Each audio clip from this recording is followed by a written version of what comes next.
Hoy haremos una revisión de un libro muy importante de la doctora Nancy Anderson sobre el cerebro creativo. En realidad ella lo ha llamado las neurociencias del genio. Y es tan amplio ese material que yo he hecho un estudio, un resumen de todo ese trabajo, y lo puede encontrar en mi página www.doctorfidel.com junto con estas diapositivas. En ese libro ella nos habla de cómo es que funciona el cerebro, cómo es que crece el cerebro, habla sobre la plasticidad, y entonces da ejercicios para que tengamos un cerebro más creativo, tanto para adultos como para los niños. En principio, para los adultos se sugiere que usted no se centre solo en una actividad, sino que usted diversifique sus intereses, de tal manera que usted participe fuera de su trabajo en cosas que no tengan que ver con su trabajo, como que vengan a complementarla, ¿no? Entonces, de alguna manera usted trate de aplicar sus conocimientos en campos diferentes.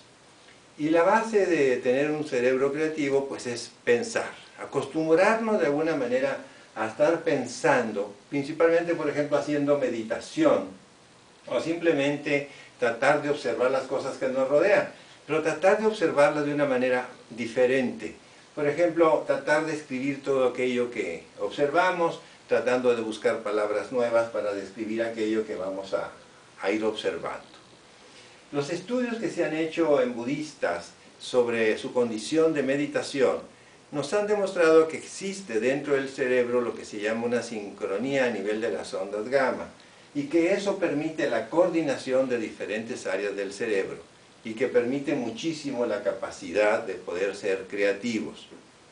La base de la creatividad es el acostumbrarnos a observar el mundo, pero observarlo con ojos nuevos, ver cosas que ya conocemos, como es este caso, pero tratar de observar ese objeto vivo o inmaterial de alguna manera nueva, tratar de describirlo dentro de nuestra cabeza, ver los detalles que tiene en su nariz, en sus cuernos, o la cerca, o simplemente el zacate, y poquito a poquito ir describiendo aquello, de tal manera que tengamos una visión muy detallada de aquel objeto. Eso ayuda muchísimo a que nuestro cerebro se empiece a desarrollar y empecemos a practicar la imaginación.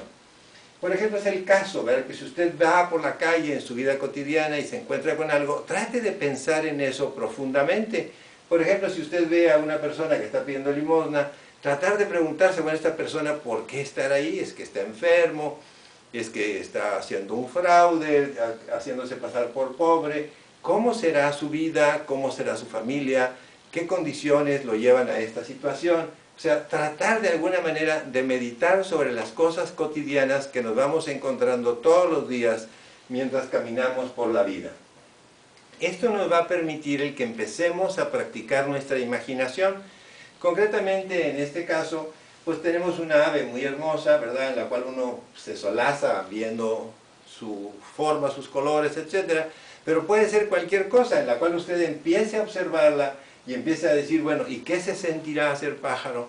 ¿Cómo verán los pájaros el mundo desde allá donde vuelan? ¿Qué sienten ellos cuando llueven? ¿Verdad? ¿Cómo verán los pájaros a nosotros mismos? Y bueno, eso lo puede hacer usted también con otro tipo de animales, con las plantas, etc. ¿Qué sentirá el zacate cuando se pisa? ¿Qué sentirán las flores cuando se marchitan? Etcétera.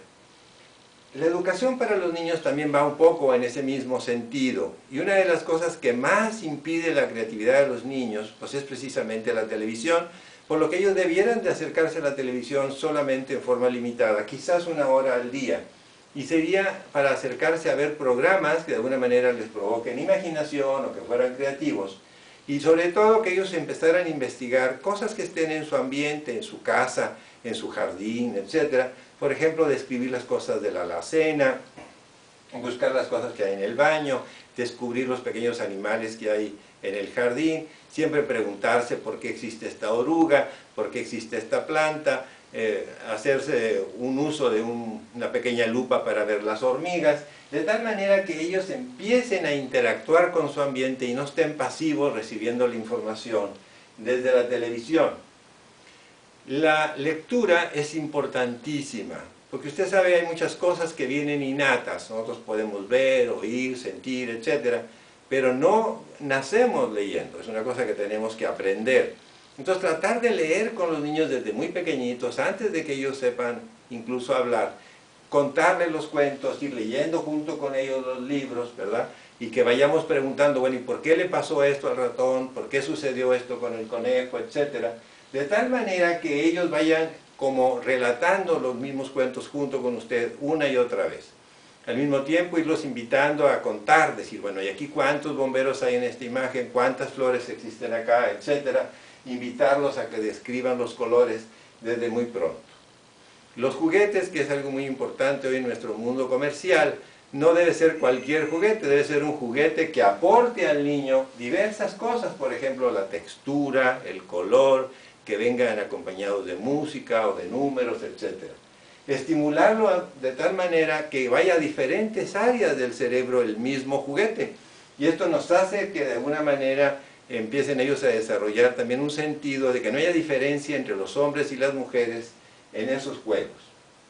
Las preguntas deben estar permanentes a lo largo de la vida de nosotros en la adultez, pero sobre todo cuando somos pequeños.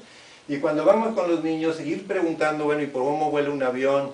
¿Por qué es que suceden estas cosas? En este caso concreto, ¿por qué hay estrellas? ¿Cuántas estrellas existen? ¿Por qué comen las hormigas?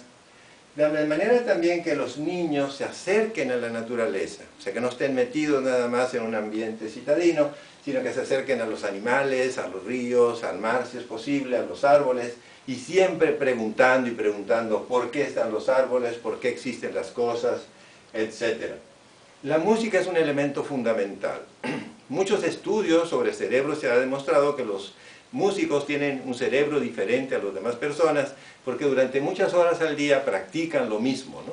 Entonces las personas que tienen una misma práctica permanente tienden a desarrollar más ciertas áreas del cerebro. Por ejemplo, los taxistas en Londres, se hizo un estudio de que ellos tenían una área más amplia en el cerebro para poder orientarse geográficamente en aquel sitio, en aquel país, en aquella ciudad. Entonces la música, ¿verdad?, de alguna manera es algo que tenemos que meter a los niños, que desde muy tempranamente ellos pueden presenciar, y de alguna manera ellos podrían, junto con la lectura, junto con la escritura, ir ayudándoles muchísimo, ya que la música ayuda a las matemáticas, ayuda al desarrollo del lenguaje, etc. Si esa música se lleva en grupo, entonces esto va a permitir, por ejemplo, a los muchachos que hacen una banda, el saber cómo interactuar con otras personas, y como les decía, la música hace que crezca de alguna manera la materia gris del cerebro. En este sentido, si usted quisiera saber más sobre este tema, yo tengo un artículo muy amplio revisando este libro en www.drfidel.com.